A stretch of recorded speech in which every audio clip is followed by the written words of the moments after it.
इस वीडियो में हम लोग देखेंगे हिंदी कक्षा 3 CBSE बेस्ड पार्ट 2 बांसुरी वाला। तो सबसे पहले इसमें हम पाठ की रीडिंग करेंगे और इसके बाद इसके हम अभ्यास प्रश्न इसी वीडियो में देंगे।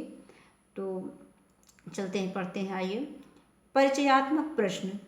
आप में से बांसुरी किस किसने देखी अथवा बजाई है? बांसुरी मुख्यतः किस वस्तु से बनाई जाती है? बांसुरी का स्वर हम पर क्या प्रभाव डालता है? प्रतिबिंब। बच्चों को मधुर वाणी के प्रभाव से परिचित करवाते हुए उनमें इसे व्यवहार में लाने के भाव उत्पन्न करना। परिकल्पना। क्या आपने बांसुरी के मधुर स्वर का जीव जंतुओं पर पड़ने वाला प्रभाव देखा या सुना है? चिंटू मेले में से एक बांसुरी खरीद कर लाया था। वह उसे सीटी की तरह बजाता फिरता। इससे सबकी नाक में दम हो गया था।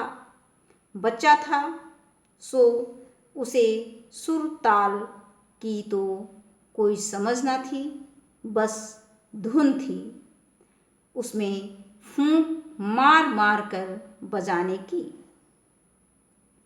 आस पड़ोस के बच्चे भी उसकी देखा देखी बांसुरी ले आए थे और उसी प्रकार बजाते फिरते थे। चिंटू के चाचा को बांसुरी बजाने की थोड़ी समझ थी। उन्होंने चिंटू व अन्य बच्चों को बुलाया और बोले, देखो बच्चों, बांसुरी अत्यंत सुरीली साज है। इसे प्रेम पूर्वक फूंक मारकर बजाना चाहिए ना कि बेढंगी रीति से। मैं तुम्हें बजाकर दिखाता सुनाता हूँ।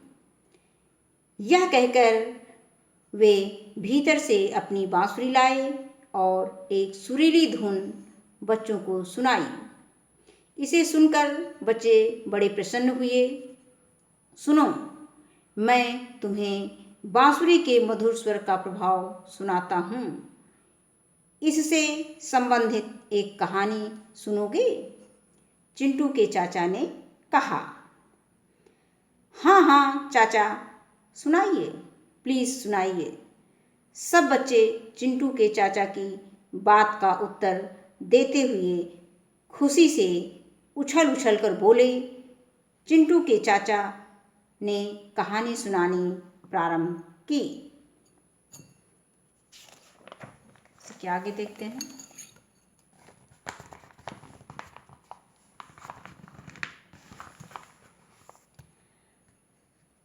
बहुत पुरानी है। किसी गांव में बंदरों और चूहों ने लोगों की नाक में दम कर रखा था। वे वहां इतनी बड़ी संख्या में हो गए थे कि गांव वालों का जीना दूभर हो गया था। दिन भर बंदर उत्पात मचाते और रात को चूहे। गांव के अनेक लोगों को बंदर और चूहों ने काट खाया था। उन्हें भगाने पकड़ने के सभी उपाय जैसे निष्फल हो जाते थे। एक दिन गांव में एक साधु आया। उसने यह सब देखा तो वह बहुत चकित हुआ। उसने गांव के मुखिया से कहा कि एक बांसुरी वाला है जो इस संकट से मुक्ति दिलवा सकता है। उसने मुखिया को उसका पता बताया और अपनी राह ली।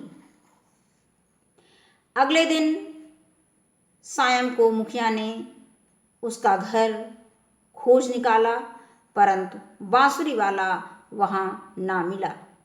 प्रतीक्षा करने से कोई लाभ ना था, क्योंकि उसके लौटने का भी कोई निश्चित समय ना था। सो मुखिया उसके नाम संदेश छोड़कर अपने गांव लौट आया। गांव वाले बंदरों व चूहों से पूर्व की भांति ही जूझते रहे। वे नित नई तरकीब निकालते, परंतु सभी तरकीबें विफल हो जाती। एक सप्ताह बाद बांसुरी वाला आया। मुखिया ने उसका अतिथि की भांति सत्कार किया और गांव की पीड़ा से अवगत कराया। बांसुरी वाले ने मुखिया से कहा कि वह गांव को इस संकट से मुक्त कर देगा, परंतु इस कार्य के बदले 1000 रुपये लेगा। उस समय 1000 रुपये बहुत बड़ी राशि मानी जाती थी। मुखिया ने गांव वालों से सलाह मशविरा किया और सब इस बात पर राजी हो गए। दोपहर का समय था। बांसुरी वाले ने बांसुरी बजानी प्रारंभ की। बांसुरी के मधुर स्वर को सुनकर लोग अभिभूत हो गए। वह गली गली बांसुरी बजाता घूमता रहा। यह देखकर लोगों के आश्चर्य का ठिकाना न रहा कि बड़ी संख्या में उत्पाती बंदर और चूहे यहाँ वहाँ से दौड़ दौड़ कर उसके पीछे यंत्रवत से चलने लगे। लगभग 1 घंटा वह इस प्रकार गलियों में बांसुरी बजाता और समीप ही बहने वाली नदी की ओर चल दिया। गांव भर के चूहे और बंदर उसके पीछे चलते रहे और वह सम्मोहित स्वर में बांसुरी बजाता रहा। बजाता हुआ नदी में प्रवेश कर गया। चूहों और बंदरों को यह समझने की भी सुध न थी कि नदी में प्रवेश कर वे डूबकर मर जाएंगे, और ऐसा ही हुआ। बांसुरी वाला बांसुरी बजाता हुआ नदी पार कर गया। सभी चूहे और बंदर नदी में बह गए थे। अब उसने बांसुरी बजानी बंद की और गांव में लौट आया। उसने पाया कि बंदर गांव वालों की खुशी का उसने पाया कि गांव वालों की खुशी का कोई ठिकाना ना था। उन्हें चूहों और बंदरों से छुटकारा मिल चुका था। आगे उसी के बांसुरी वाले ने मुखिया से अपना पारिश्रमिक मांगा तो मुखिया ने उसे 100 रुपये दिए। बांसुरी वाले ने उसे याद दिलाया कि 1000 रुपये देना तय हुआ था, परंतु मुखिया ने देखा कि काम तो हो गया है, सो उसने 1000 रुपये बहुत अधिक होना बताया। वह बोला, 100 रुपये लेने हों तो लो, इससे अधिक देने में वह असमर्थ है। मुखिया ने झूठ बोलकर उसे छला है। यह जानकर बांसुरी वाला नाराज होकर वहाँ से चला गया। मुखिया ने भी उसे न रोका और विजयी भाव से अन्य ग्रामीणों की ओर देखकर मुस्कुराया। बांसुरी वाले ने गांव के मुखिया को सबक सिखाने की ठान ली थी। वह आधी रात के समय गांव में आया। चांदनी रात थी। वह गली गली बांसुरी बजाता हुआ नदी की ओर चल दिया। उसकी बांसुरी की आवाज़ सुनकर सोते हुए बच्चे बिस्तरों से उठकर अपने अपने घरों से निकले और उसके पीछे चल दिए। उसकी बांसुरी के मधुर स्वर ने अपना चमत्कार दिखाना शुरू कर दिया था। माताओं को जब बच्चे अपने पास सोते हुए ना मिले तो वे उन्हें खोजने लगीं, पुकारने लगीं। सभी माताओं का बच्चों को पुकारते रोते बुरा हाल हो गया था। सभी लोग बच्चों को खोज रहे थे, परंतु उनका कुछ पता ना था। इतने में बांसुरी की आवाज़ सुनाई दी। सब लोग उधर दौड़ पड़े। सभी बच्चे बांसुरी वाले के पीछे चले जा रहे थे। लोग बांसुरी वाले से अनुनय विनय कर उसे गांव में लाए। बांसुरी वाले ने कहा कि गांव के मुखिया ने उसका पारिश्रमिक नहीं दिया, इसलिए वह सभी बच्चों को अपने साथ ले गया। यह सुनते ही मुखिया ने तुरंत उसे उसका संपूर्ण पारिश्रमिक दे दिया और बच्चों पर से बांसुरी का सम्मोहन हटाने की प्रार्थना की। बांसुरी वाला भला आदमी था। उसने फिर से बांसुरी बजाई। सभी बच्चे अपने अपने घरों को लौट गए। इस प्रकार बांसुरी के मधुर स्वर के प्रभाव से गांव बंदरों व चूहों के आतंक से मुक्त हो सका और ग्राम के मुखिया को भविष्य में किसी से छल ना करने की सीख मिल गई। इसके बाद हम लोग इसका अभ्यास प्रश्न देखेंगे। इसमें अभ्यास कार्य पहला प्रश्न दिया गया है विकल्प। सही विकल्प के आगे सही का निशान लगाइए। पहला दिया है कि बांसुरी वाला रहता था। आ ऑप्शन दिया है मुखिया के पड़ोस में, बा किसी दूर गांव में और सा समीप के गांव में। तो इसका उत्तर राइट आंसर हो जाएगा दूर किसी गांव में। इसके बाद अगला प्रश्न इसी में दिया गया है कि बांसुरी वाले को पता बताया था। गांव वालों ने, गांव के मुखिया ने, साधु ने। तो बांसुरी वाले को पता बताया था, इसका सही ऑप्शन हो जाएगा, सही उत्तर हो जाएगा साधु ने। मुखिया ने बांसुरी वाले का सत्कार किया। नंबर आ पड़ोसी की भांति, नंबर बा अतिथि की भांति, नंबर सा मित्र की भांति। तो इसमें उत्तर हो जाएगा अतिथि की भांति। गांव के मुखिया को किसी से छल ना करने नंबर आ का पुरस्कार मिला, नंबर बा की सीख मिली, नंबर सा की सलाह मिली। तो इसका राइट आंसर हो जाएगा की सीख मिली। चिंटू, ये खाली, फिर इसके बाद प्रश्न संख्या खा दिया गया है। उपयुक्त शब्द चुनकर रिक्त स्थान भरिए। इसमें से हमें शब्द चुनना है, जैसे बाजार, मेले और बीन, सीन, चिंटू, पिंटू, चिंटू, नाले और नदी। तो इसमें से जो हमारा सही ऑप्शन उसको हमें भर के इसमें लिखना है। तो चिंटू ब्लैंक स्पेस में से एक बांसुरी खरीद कर लाया था। तो चिंटू मेले में से एक बांसुरी खरीद कर लाया था। तो इसमें टिक कर देंगे मेले में। इसके बाद अगला है चिंटू बांसुरी को दिन भर खाली स्थान की तरह बजाता फिरता था। तो बांसुरी के किस तरह से बजाता फिरता, सीटी की भांति वो बजाता फिरता था।